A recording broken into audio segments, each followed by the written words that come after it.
ഒന്ന് ഷൈൻ ചെയ്യണം, നിങ്ങൾക്ക് പണം ഉണ്ടാക്കണമെങ്കിൽ, നിങ്ങൾ ഉയർന്ന ജാതിക്കാരിയാണെങ്കിൽ ഞാൻ എക്സ് എന്ന ജാതിയാണ്, അതുകൊണ്ട് ആ ജാതിക്കാരൊക്കെ എന്നെ ഇഷ്ടപ്പെടണം. It's A method. അല്ലെങ്കിൽ പിന്നെ നിങ്ങളുടെ കഴിവുകൊണ്ട് നിങ്ങൾക്ക് ആളെ പിടിച്ചെടുത്താളെ കഴിവാണ്. അപ്പോൾ അല്ലെങ്കിൽ എന്ത് ചെയ്യാം, ഞാൻ ഇന്ന മതമാണ്, ആ മതക്കാരൊക്കെ എന്നെ സപ്പോർട്ട് ചെയ്യണം. അല്ലെങ്കിൽ ഒരു ഇരവാദം മുഴക്കാം, ഞാൻ ഈ മതത്തിലായതുകൊണ്ടാണ് എൻ്റെ ചെയ്യാത്തത്. അപ്പോൾ ആളുകൾ നിങ്ങളെ ശ്രദ്ധിക്കും. അല്ലെങ്കിൽ നിങ്ങൾ താഴ്ന്ന ജാതിയാണെങ്കിൽ ഞാൻ താഴ്ന്ന ജാതിയാണ്, അതുകൊണ്ട് താഴ്ന്ന ജാതിക്കാർ മുഴുവൻ എന്ത് ചെയ്യണം. നിങ്ങൾക്ക് സൗന്ദര്യം ഉണ്ടെങ്കിൽ സൗന്ദര്യം ഉണ്ട്, അതുകൊണ്ട് സുന്ദരന്മാർ എന്നെ ചെയ്യണം. സൗന്ദര്യം ഇല്ല, ഞാൻ കറുത്തിട്ടാണെങ്കിൽ അയ്യോ ഞാൻ കറുത്തിട്ടാണെങ്കിൽ തന്നെ കരഞ്ഞ ബഹളം വെച്ച് നിങ്ങൾക്ക് ലൈക്കും ഷെയറും മേടിക്കാം. എൻഡ് ഓഫ് ദി ഡേ ലൈക്കും ഷെയറും മേടിക്കുക, പൈസ ഉണ്ടാക്കുക എന്നുള്ളതാണ്. അതിനെ ഓരോരുത്തർ ഓരോരോ മെത്തേഡ് ഉപയോഗിക്കുന്നു. അപ്പോൾ വേടൻ ഉപയോഗിക്കുന്ന അദ്ദേഹത്തിൻ്റെതായ ഒരു മെത്തേഡാണ്. അദ്ദേഹം ഇവിടുത്തെ ചില രാഷ്ട്രീയക്കാരെന്നെ പറയുന്ന അദ്ദേഹം ഒരു റോൾ മോഡലാണ്, ഇവിടുത്തെ യുവാക്കൾക്കൊക്കെ റോൾ മോഡലാണെന്നാണ് പറയുന്നത്. എനിക്കറിയില്ല. ഇപ്പം അതേപോലെ തന്നെയാണ് ഇപ്പോൾ വിനായകൻ.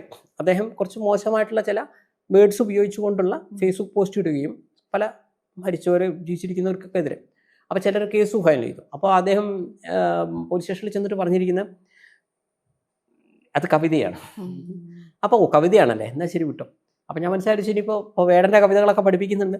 ഇനിയിപ്പോൾ നാളെ വിനായകൻ്റെ കവിതകൾ എന്ന് പറഞ്ഞിട്ട് അദ്ദേഹത്തിൻ്റെ ഫേസ്ബുക്ക് പോസ്റ്റൊക്കെ പഠിപ്പിക്കുമെന്ന് എനിക്കറിയില്ല. എല്ലാം ഒരു ബിസിനസ്സാണ്. അല്ല, ഞാൻ പറയുന്നു, ബിസിനസ്സിന് വേണ്ടി ഓരോരുത്തർ പല മെത്തേഡും ഉപയോഗിക്കും.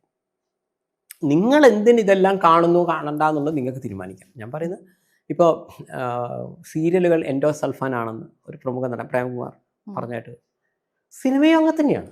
വളരെ കറക്റ്റാണ് അദ്ദേഹം പറഞ്ഞത്. ഇതുകൊണ്ടൊന്നും സത്യം പറഞ്ഞാൽ നിങ്ങളെ വീട്ടിൽ നിങ്ങൾക്ക് ഒരു ഗുണവും ഇല്ലാത്ത ഓരോ കാര്യങ്ങളാണ്. പിന്നെ നിങ്ങൾ എന്തിന് സിനിമ കാണുന്നു, എന്തിനു കാണുന്നു വെച്ചാൽ ഒരു രസം, അതുകൊണ്ട് ഇതിൻ്റെ അപ്പുറത്തേക്കൊന്നും ഇതിന് എടുക്കണ്ട. മലയാള സിനിമയിലൊന്നും കലാകാരന്മാരില്ല, കലയെ വിറ്റ് ജീവിക്കുന്ന കുറേ ബിസിനസ്സുകാരേ ഉള്ളൂ. കാരണം കലയിൽ ഒരു മലയാള സിനിമയിൽ കലയുണ്ടെങ്കിൽ നിങ്ങൾ ഒരിക്കലും ടിക്കറ്റ് വെക്കേണ്ട ആവശ്യമില്ല.